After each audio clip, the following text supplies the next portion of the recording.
constitution de réserve d'or, le processus enclenché.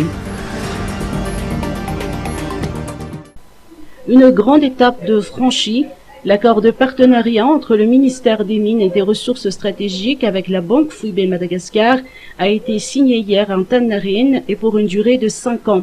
Cela marque l'enclenchement de tout un processus vers la réalisation d'un des objectifs de l'État, la constitution de réserve d'or nationale. Cela ne signifie nullement que l'État aura le monopole de l'exploitation aurifère. Dans le cadre de la gouvernance du secteur minier et partant du secteur aurifère, le ministère met en œuvre toutes les stratégies pour son développement. Le ministère des Mines et des Ressources stratégiques dans la gouvernance du secteur minier et plus précisément dans la gouvernance de la filière or met en œuvre par rapport aux défis nationaux toutes les stratégies définies pour son développement et à ce titre, il lui revient d'assurer la traçabilité de cette ressource précieuse et non renouvelable, non seulement pour la professionnalisation des acteurs et pour l'amélioration des revenus générés de son exploitation au profit des collectivités et de l'État, mais aussi pour fournir à l'État une opportunité de se dresser un stock d'or national. Les missions de la BFM sont effectivement de défendre l'ARIAGE, renforcer la stabilité financière et appuyer la réalisation de la politique générale de l'État, rappelle Henri Rabardjon, gouverneur de la Banque centrale. L'objectif du protocole d'accord signé hier est double. Donc, dans cette optique, l'objet du protocole d'accord est double.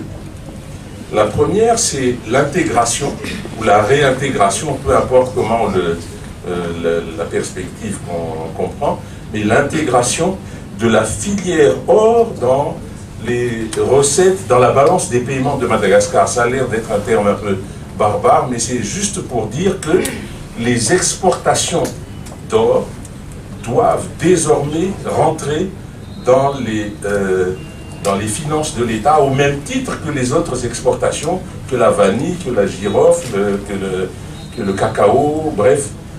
L'or doit revenir et prendre sa place dans la balance des paiements de Madagascar. Le deuxième objectif, c'est la constitution d'une réserve d'or au sein de Banque Foubé de Madagascar. Parce que l'or, même si nous ne le savons pas toujours, est un élément de réserve des banques centrales au même titre que les grandes devises. À Madagascar, nous avons dans nos réserves, nous avons de l'euro, nous avons pour la plus grande part du dollar.